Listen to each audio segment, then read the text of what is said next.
Hi everyone, welcome to DIY Ideas. Today we're doing part 2 of our face mask video series.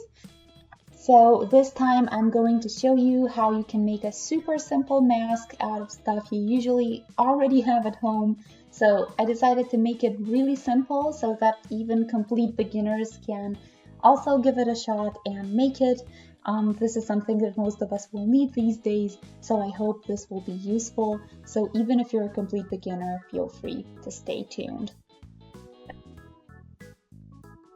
So you will need some fabric of your choice. I personally recommend cotton because it's washable at high temperatures. That way you can reuse your mask and clean it properly every time you use it. So I just think it's a really great choice, but feel free to choose your own. Then you're going to need some elastic band, some pins, a hand gauge, ruler or measuring tape, your fabric scissors, and regular scissors for paper, and that's pretty much it.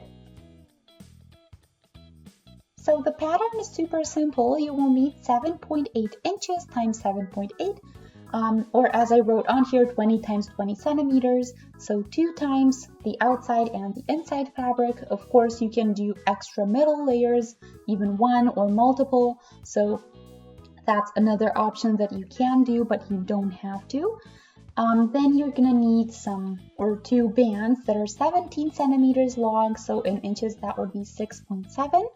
A kit size is a square 17 times 17 centimeters and 15 centimeter bands or 6-inch bands. Here is our first step. So align the layers pretty side on pretty side, and you want to stitch them up around all open edges almost all the way. So all you need to do is leave a little opening so that you can turn it inside out later. And that's going to be our first step.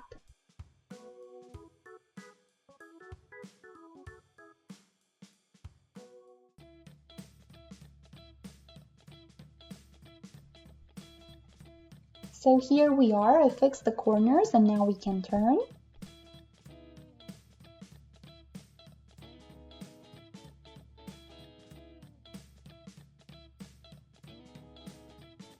Before you close the opening and pin the whole thing, you can fold it in half and then take just a small section of it. So you want a tiny fold, and you can probably see it better from the other side. So this is what you want to get. This way you're kind of making multiple layers without having to sew multiple layers. You want to keep it in place, and then you can, when you do the first one, do a couple more of those underneath or above it. And now you can go along the outside edges. So over this opening section to close it up, of course, so that you flatten the fabric a little bit, and the folds are going to be a little bit flatter and neater this way too. And you can even prep this by doing the stitches separately, so the side stitches first. And these might get a little bit tricky if you're not doing the right direction, so just make sure you choose the right side to start out so that you can glide over the folds instead of going against them. Now that we did this, we're almost done. So I did the one side with the band to show you, and it's the same as with the first mask in our series. So we fold the edge a bit, we make sure that the folds stay nice when we do this, and I'll show you on the other side what it looks like.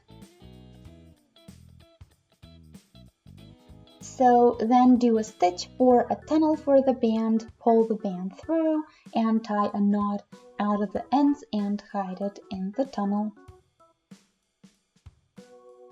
And this is our last step.